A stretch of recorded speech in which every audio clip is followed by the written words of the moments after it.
Hello everyone, नमस्कार दोस्तों, welcome back to our channel. अगर आप भी एचपी पटवारी एग्ज़ाम का इंतज़ार कर रहे हैं और तैयारी कर रहे हैं तो आज की वीडियो आपके लिए बहुत इम्पॉर्टेंट होने वाली है। वीडियो शुरू करने से पहले चैनल को सब्सक्राइब ज़रूर करें और बेल आइकन प्रेस कर दें ताकि हिमाचल प्रदेश की हर लेटेस्ट रिक्रूटमेंट और एग्ज़ाम अपडेट सबसे पहले आप तक पहुँच सके। दोस्तों, सबसे बड़ा सवाल ये है कि एचपी पटवारी एग्ज़ाम आखिर कब होगा। अभी तक ऑफिशियल एग्ज़ाम डेट अनाउंस नहीं हुई है, लेकिन अगर रिक्रूटमेंट प्रोसेस और प्रीवियस ट्रेंड को देखा जाए तो अगस्त या सितंबर में एग्ज़ाम होने की संभावना काफ़ी ज़्यादा लग रही है। इसका मतलब है कि हमारे पास लगभग 2 से 3 महीने का समय बचा हुआ है। और दोस्तों, अगर आप इस समय का सही इस्तेमाल करते हैं तो सिलेक्शन के चांसेस काफ़ी बढ़ सकते हैं।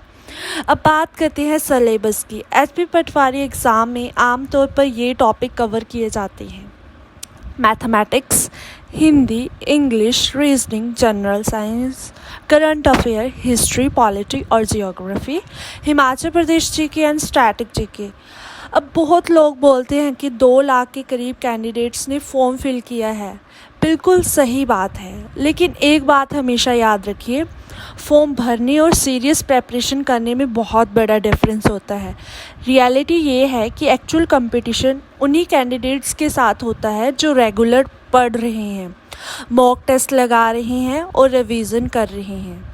मानकर चलिए कि आपका असली कंपटीशन लगभग 5,000 से 7,000 सीरियस एस्पिरेंट्स के साथ है। अब बात करते हैं प्रेपरेशन स्ट्रैटेजी की। सबसे पहला इम्पॉर्टेंट पॉइंट जो पढ़ लिया है उसको बार बार रिवाइज़ करिए ताकि आप भूले ना। लास्ट के 2-3 महीनों में नया सिलेबस ख़त्म करने के चक्कर में मत पड़िए।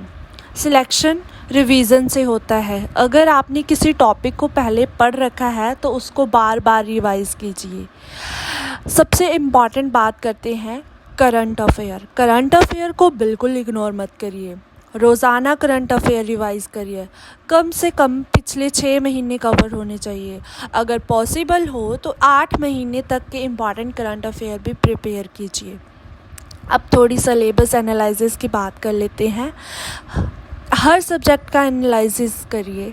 देखिए कि आप किस सब्जेक्ट में स्ट्रॉन्ग है और किस सब्जेक्ट में इम्प्रूवमेंट की ज़रूरत है। वीक एरिया आइडेंटिफाई करना बहुत ज़रूरी है। अब थोड़ा प्रीवियस पेपर के बारे में बात करते हैं। HPRC और HP के दूसरे रिक्रूटमेंट एग्ज़ाम के प्रीवियस क्वेश्चन पेपर को एनालाइज करिए। क्वेश्चंस का पैटर्न समझिए। कौन से टॉपिक बार बार पूछे जा रहे हैं उन पर एक्स्ट्रा फोकस करिए। मॉक टेस्ट सिलेक्शन की है। रोज़ कम से कम 1 मॉक टेस्ट लगाने की कोशिश करिए, लेकिन सिर्फ मॉक लगाना ही काफ़ी नहीं है। बहुत से स्टूडेंट यही गलती करते हैं। मॉक टेस्ट देने के बाद उसका प्रॉपर एनालिसिस करिए। देखिए कौन से क्वेश्चन गलत हुए हैं, किस टॉपिक में प्रॉब्लम आ रही है, टाइम मैनेजमेंट कैसा रहा। जहाँ गलती हो रही है उस टॉपिक को दोबारा रिवाइज़ करिए। जिस क्वेश्चन में ज़्यादा टाइम लग रहा है उस टॉपिक को अच्छे से रिवाइज़ करिए। मैथ्स और रीजनिंग प्रैक्टिस वाले सब्जेक्ट हैं, इनमें सिर्फ थ्योरी पढ़ने से काम नहीं चलेगा। रोज़ कम से कम 1 घंटा मैथ और 1 घंटा रीजनिंग को दीजिए। जितनी ज़्यादा प्रैक्टिस उतनी स्पीड एंड एक्यूरेसी इम्प्रूव होगी। अब टाइम टेबल की बात करते हैं। अगर एग्ज़ाम 2-3 महीने में है तो एक प्रॉपर टाइम टेबल बना लीजिए। अगर पॉसिबल हो तो 6 से 7 घंटे डेली स्टडी को दीजिए। फॉर एग्ज़ाम्पल 2 घंटा रिवीजन, 2 घंटे थ्योरी सब्जेक्ट, 1 घंटा मैथ, 1 घंटा रीजनिंग, 1 घंटा मॉक टेस्ट के लिए और एनालिसिस के लिए अलग से 1 घंटा। ये स्ट्रेटेजी आपको बहुत हेल्प करेगी। नोट्स कैसे बनाएं, सभी एस्पिरेंट्स के यही सवाल है। नोट्स शॉर्ट और इफ़ेक्टिव होने चाहिए। कलर कोडिंग, हेडिंग और इम्पॉर्टेंट पॉइंट को हाईलाइट करिए।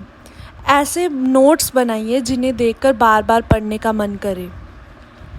लास्ट मोमेंट रिवीजन में ये नोट्स बहुत काम आएंगे। कंसिस्टेंसी मेंटेन करो। सबसे इम्पॉर्टेंट चीज़ है लाइफ में कंसिस्टेंसी। एक दिन 10 घंटे पढ़ना और फिर 3 दिन गैप लेना कोई फ़ायदा नहीं देता।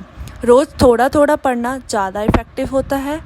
और हाँ, सबसे इम्पॉर्टेंट बात, फिज़िकल एक्टिविटी भी ज़रूरी है, सिर्फ पढ़ना ही सब कुछ नहीं है। रोज़ कम से कम 1 घंटा फिज़िकल एक्टिविटी या वॉक ज़रूर करिए। इससे स्ट्रेस कम होता है, माइंड फ्रेश रहता है और कंसंट्रेशन इम्प्रूव होती है। आप अगले दिन और ज़्यादा एनर्जी के साथ पढ़ पाते हैं। अब ये मेरा फाइनल मैसेज है और दोस्तों सबसे इम्पॉर्टेंट बात कर रही हूँ अब आपके साथ। कभी भी ये मत सोचिए कि अगर मेरा सिलेक्शन नहीं हुआ तो, इसकी जगह सोचिए मैं अपना 100% दूंगा। पॉजिटिव माइंडसेट के साथ तैयारी करिए। अगर आप कंसिस्टेंट रहे, रिवीजन किया, मॉक टेस्ट एनालाइज किया और करंट अफेयर कवर किए तो सिलेक्शन के चांसेस बहुत ज़्यादा बढ़ जाएंगे। मैं उम्मीद करती हूँ कि आज की वीडियो आपके लिए हेल्पफुल रही होगी। वीडियो पसंद आए तो लाइक करें, शेयर करें और चैनल को सब्सक्राइब करना बिल्कुल मत भूलिए। मिलते हैं अगले वीडियो में एक और इम्पॉर्टेंट अपडेट के साथ। जय हिंद, जय हिमाचल।